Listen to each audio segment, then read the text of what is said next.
कल्पीश श्रीवास्तव के साथ आज की चर्चा में आपका स्वागत है।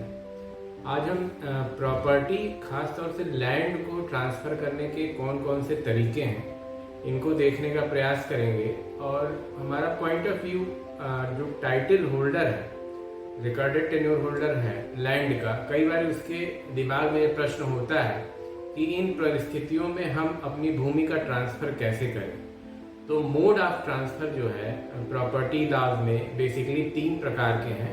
पहला सेल डीड, विक्रय पत्र, या जिसको सामान्य बोलचाल की भाषा में बैनामा कहते हैं। दूसरा गिफ्ट डीड या दान पत्र, और तीसरा विल डीड। इन तीनों की हम चर्चा करेंगे और इस पर्सपेक्टिव में करेंगे कि जो टाइटल होल्डर है उसको किन परिस्थितियों में भूमि का ट्रांसफ़र किस प्रकार से करना चाहिए। तो सबसे पहला जो मोड है ट्रांसफर का है वो सेल डीड। सेल डीड एक तरह का संविदा है। तो कॉन्ट्रैक्ट में 2 पक्ष होते हैं, यहाँ पे विक्रेता और क्रेता 2 पक्ष हैं। और कॉन्ट्रैक्ट में जैसा कि आप जानते हैं कंसीडरेशन या प्रतिफल होता है। तो भूमि को हम धन के एवज में दूसरे पक्ष को बेचते हैं, यानी कि विक्रेता क्रेता को कंसीडरेशन के एवज में अपनी भूमि को ट्रांसफर करता है। तो कंसीडरेशन जो है सेल डीड का सबसे महत्वपूर्ण अवयव है। और सेल डीड में जैसा कि आप जानते हैं कि सेल डीड रजिस्टर्ड होती है। तो रजिस्टर्ड सेल डीड जब होगी तो उस भूमि के मालियत के हिसाब से, सर्किल रेट के हिसाब से आपको कुछ स्टैम्प भी चुकाना होगा, जो सरकार के खजाने में जाता है। आपको स्टैम्प फी पे करनी होगी। और सेल डीड की एक खासियत है कि इसमें ट्रांसफर जो होता है, ओनरशिप राइट का जो ट्रांसफर होता है वो इमीडिएट होता है। जैसे ही सेल डीड एग्जीक्यूट होगी, रजिस्टर्ड होगी, तो प्रॉपर्टी जो है, भूमि है, उसका ट्रांसफर क्रेता के पक्ष में हो जाएगा। तो सेल डीड की एक खासियत है कि प्रॉपर्टी का ट्रांसफर, ओनरशिप राइट का ट्रांसफर तुरंत होता है। ओनरशिप राइट क्या है, तो ये समझने के लिए आप समझ लीजिए कि ओनरशिप राइट अगर वो ट्रांसफर हो रहा है क्रेता के पक्ष में, तो उसको फर्दर ट्रांसफर करने का अधिकार मिल जाता है। उस प्रॉपर्टी को मॉर्गेज करने का अधिकार मिल जाता है, और प्रॉपर्टी पे सारे राइट्स और उसको यूज करने का अधिकार, ये सारे अधिकार जो स्वामी के होते हैं वो तुरंत ट्रांसफर हो जाते हैं क्रेता के पक्ष में। सेल डीड के पॉइंट ऑफ व्यू में ये भी आवश्यक है कि जैसे ही आप परचेज करते हैं आपको उसका पोजीशन भी ले लेना होता है।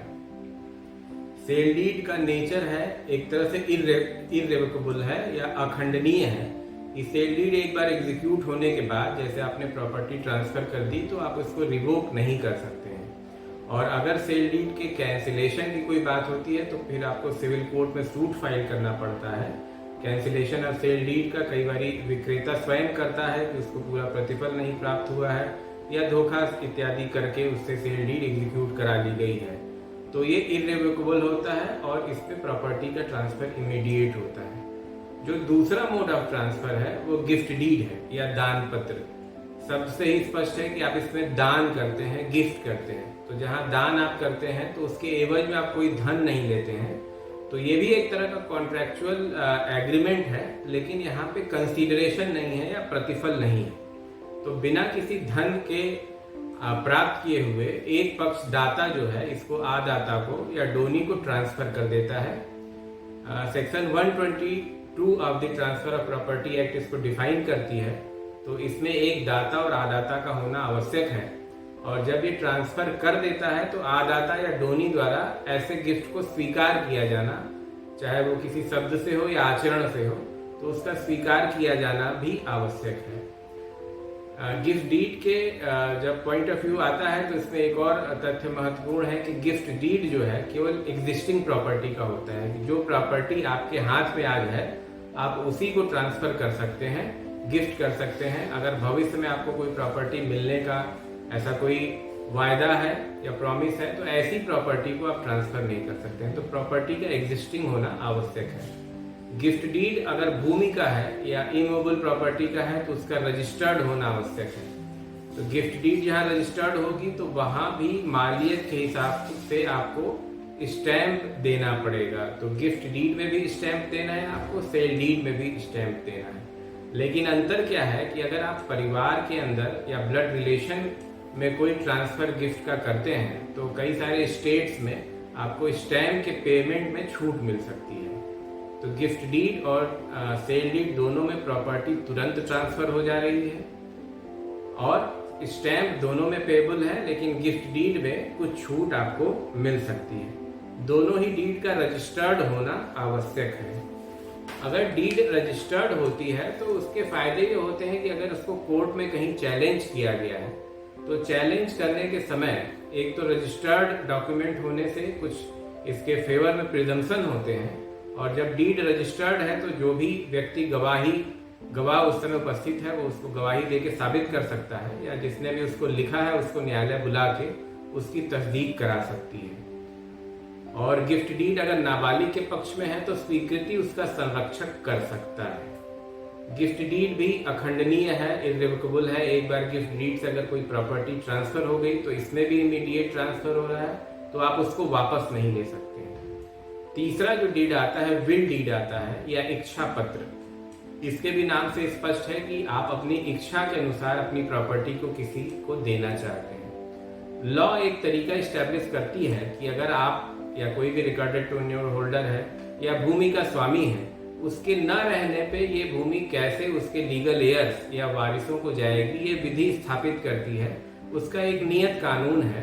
तो स्वामी के न रहने के बाद प्रॉपर्टी उसके लीगल एयर्स को चली जाती है, लेकिन स्वामी को भी ये राइट दिया है कि अगर वो लीगल एयर्स को प्रॉपर्टी को नहीं देना चाह रहा है तो वो वसीयत या विल डीड एग्जीक्यूट कर सकता है। तो विल डीड एग्जीक्यूट करके आप अपने किसी लीगल एयर को अपनी प्रॉपर्टी से वंचित भी कर सकते हैं, या किसी खास व्यक्ति को या परिवार से इतर भी किसी व्यक्ति को आप विल कर सकते हैं। विल की दूसरी खासियत यह है कि आप जब तक जीवित हैं आप अपने विल को बदल सकते हैं। तो आपकी जो अंतिम वसीयत होगी, अंतिम विल होगी, वही मान्य होगी। विल और गिफ्ट डीड और सेल डीड में एक मुख्य अंतर यह भी है कि जहां सेल डीड और गिफ्ट डीड में प्रॉपर्टी इमीडिएटली ट्रांसफर हो जा रही थी, विल डीड में जो एग्जीक्यूटर है, जो भूमि का स्वामी है, उसके मृत्यु होने पर ही विल निष्पादित होती है और प्रॉपर्टी का ट्रांसफर उसके मृत्यु होने पर ही होता है। और विल डीड में अगर आप जीवित रहने के दौरान उसको डिस्क्लोज नहीं करना चाहते हैं, उसको गुप्त रखना चाहते हैं, तो आप अपने एडवोकेट को सूचित कर सकते हैं। विल डीड एग्जीक्यूट करके आप अपने किसी विश्वास पात्र को आप बता सकते हैं कि मेरी मृत्यु के बाद मेरी प्रॉपर्टी कैसे जाएगी। तो विल डीड, गिफ्ट डीड और सेल डीड में एक मुख्य अंतर ट्रांसफर ऑफ प्रॉपर्टी का है, जहां सेल डीड में तुरंत ट्रांसफर हो जा रही है, गिफ्ट डीड में तुरंत ट्रांसफर हो जा रही है। विल डीड में आपको एक मौका है कि आप जीवन के आखिरी क्षणों में भी अपनी इच्छा को बदल सकते हैं या किसी खास व्यक्ति को दे सकते हैं। विल का भी रजिस्टर्ड होना आवश्यक है। एग्रीकल्चरल लैंड में तो कानून ये कहता है कि विल जो है रजिस्टर्ड विल ही मान्य होगी। हालांकि इस प्रोविजन को अभी ऑनरेबल हाई कोर्ट ने इसको डिलीट कर दिया है। वो अभी देखना है कि उसका क्या इम्पैक्ट होता है। और सिविल लॉ में अनरजिस्टर्ड विल भी होती है। अगर आप एक पीस ऑफ पेपर पे भी अपनी विल को कर देते हैं तो मान्य होगा, लेकिन अगर विल रजिस्टर्ड है तो फिर से वही सारे फायदे आपको होते हैं कि विल को प्रूव करना आसान होता है, और कल को विल को कोई चैलेंज करता है तो उसको इतनी आसानी से डिस्कार्ड नहीं किया जा सकता है। और एक और महत्वपूर्ण अंतर यह है कि विल में आपको स्टैंप नहीं पे करना है। भूमि की मालियत के हिसाब से आपको कोई स्टैंप नहीं पे करना है। विल आप एक प्लेन पीस ऑफ पेपर पे कर सकते हैं, उसको रजिस्टर्ड करा सकते हैं रजिस्ट्रार के हैं, और आपके मृत्यु के बाद या स्वामी की मृत्यु के बाद ये विल एग्जीक्यूट हो जाती है। तो इस तरह से 3 मोड ऑफ ट्रांसफर हैं प्रॉपर्टी के, जिसको हमने देखा। अगर आपको ये चर्चा पसंद आई हो तो आप इसको लाइक करिएगा, और चैनल को आप सब लोग सब्सक्राइब करते ही रहे हैं। आप आगे भी सब्सक्राइब करते रहिए। धन्यवाद।